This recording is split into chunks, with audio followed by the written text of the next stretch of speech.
Está no ar o História em 2 minutos. O vídeo de hoje é muito importante porque, infelizmente, nós vemos na nossa sociedade cada vez mais pessoas negras sofrendo preconceito racial. Então hoje eu decidi falar sobre um jogador ídolo do São Paulo, que era negro. O nosso lindo Diamante Negro, Leônidas da Silva, que tem esse apelido, Diamante Negro, porque no ano de 1942 o São Paulo contratou ele. E ele custou ao nosso clube 200 contos réis, que equivale a uns 195, 200 mil reais, que hoje em dia nem é tanto dinheiro para se gastar contratando um jogador, mas naquela época era muito dinheiro. E acreditem, ele chegou no Brasil e de cara foi a contratação mais cara do continente sul-americano. Olha que doido. Ele também é conhecido como Homem Borracha, porque ele tinha uma grande impulsão, uma ótima elasticidade e era muito veloz. E por isso ele criou esse apelido. Agora, sobre a bicicleta. Tá, o Leônidas mesmo já disse que ele não foi quem inventou a bicicleta, que ele fez aquele movimento inspirado em outros jogadores que já tinham feito. Mas ó, pra mim, ele sempre vai ser o criador da bicicleta. E ele só executou esse movimento no São Paulo 2 vezes. Pois é. No jogo contra o Palestra Itália, no qual ganhamos de 2-1, e no jogo contra o Juventus, no qual ganhamos de 8-0. Ó, tá vendo essa imagem aqui? É o Leônidas da Silva fazendo uma bicicleta no jogo contra o Juventus, nesse jogo que nós ganhamos de 8-0. Ele veio para o São Paulo com a intenção de conquistarmos o 2º Campeonato Paulista. Ele conquistou 23 títulos pelo nosso tricolor, sendo 5 campeonatos paulistas. Ó, ele jogou 212 partidas e marcou 144 gols. Agora eu vou falar uma curiosidade pra vocês que nem tem muito a ver com futebol. No ano de 1939, a Lacta criou o chocolate Diamante Negro, homenageando o Leônidas da Silva. Pois é, porque na Copa de 1938 ele foi considerado o melhor jogador. Agora, se me permitem, eu sou viciada em chocolate e tenho um chocolate muito gostoso na minha mão. Então, ó, vou parar o vídeo porque eu vou comer. Beijos! O vídeo de hoje é muito importante porque eu vou falar sobre um ídolo argentino que passou pelo São Paulo, Antônio Sastre, que já fez muito sucesso e virou ídolo no time Independiente da Argentina. Ganhou tantos títulos que, como recompensa, os diretores desse time deram a Sastre um passe livre, que era basicamente ele poder ir a qualquer time que quisesse contratá-lo. Nessa época, um periodista argentino veio até o Brasil, falou com o presidente de São Paulo que o São Paulo precisava contratar o Sastre. Ele era craque, capitão da seleção argentina, ídolo do Independente e iria jogar muito bem ao lado de Leônidas da Silva. O São Paulo logo contratou o Sastre, mas demorou para ele chegar no Brasil, pois tinha falta de avião. Olha isso. E os torcedores do São Paulo estavam empolgados para vê-lo jogar ao vivo, porque naquela época não existia televisão. Então, a gente só ouvia pela rádio falar do Sastre. Quando ele chegou, alguns rivais zoaram muito o São Paulo por ter contratado um jogador de 33 anos e disseram que o Sastre não ia jogar nada, ia ter um péssimo desempenho. Infelizmente, nas 2 primeiras partidas, isso realmente aconteceu. Foram 2 derrotas e a mídia chamou ele de desastre. Olha isso, gente. Logo após isso, o técnico de São Paulo quis saber por que ele estava indo tão mal. Então foi e falou com o Sastre. O Sastre disse que o treino estava muito difícil, muito intenso, e ele não estava acostumado, e ele ainda ia demorar para se adaptar. Então, o técnico de São Paulo separou ele dos outros treinos, e ele passou a treinar sozinho, e decolou a carreira.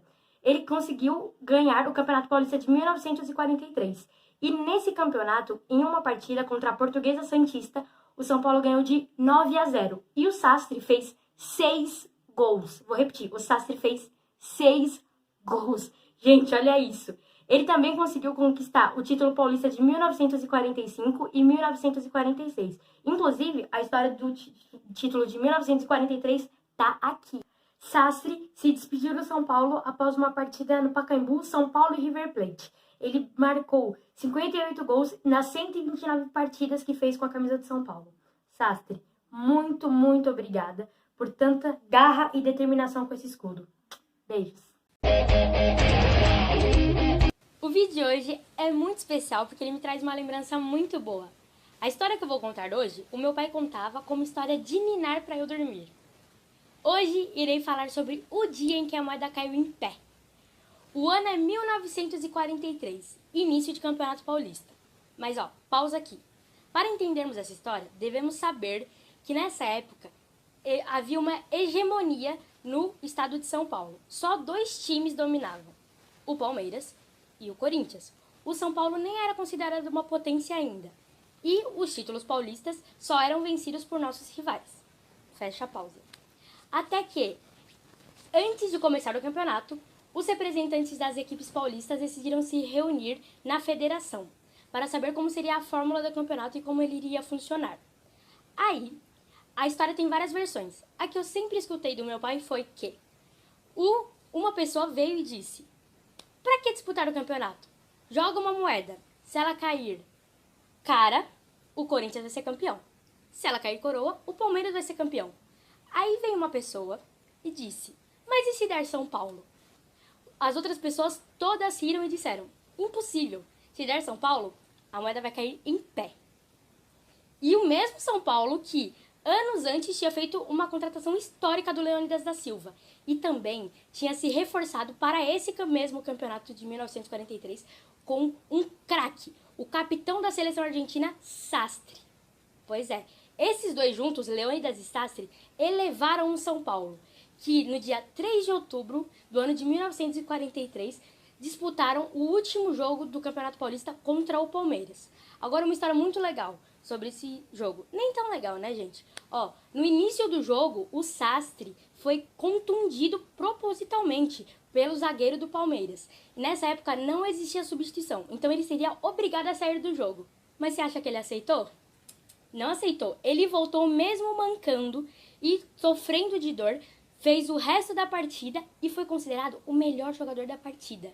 O São Paulo empatou com 0-0 com o Palmeiras e ganhou o título paulista do ano de 1943, fazendo assim a moeda cair em pé. Esse título é muito importante porque do ano de 1943 até o ano de 49, o São Paulo ganha 5 títulos paulistas e deixa de ser apenas o time mais querido, inclusive já contei essa história aqui, e passa também a ser rolo compressor tricolor, porque o São Paulo atropelava qualquer adversário que tentasse entrar em seu caminho.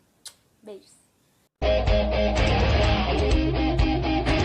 O vídeo de hoje é muito interessante porque vamos encerrar uma década aqui no nosso quadro.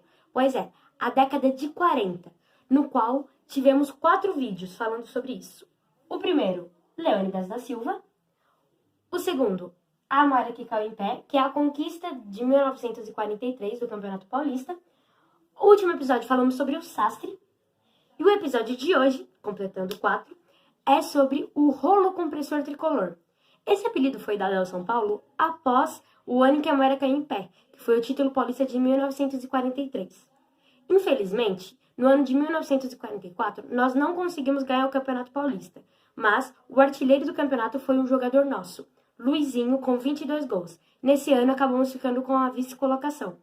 Mas no ano de 1945, o São Paulo estava com um timaço. Pois é, juntamente a Bauer, Noronha e Rui, os 3 formaram a melhor defesa da história do São Paulo. E eles conseguiram conquistar o título de 1945. E eu tô pra dizer aqui pra você que era quase impossível achar um time tão bom quanto aquele, ou até melhor.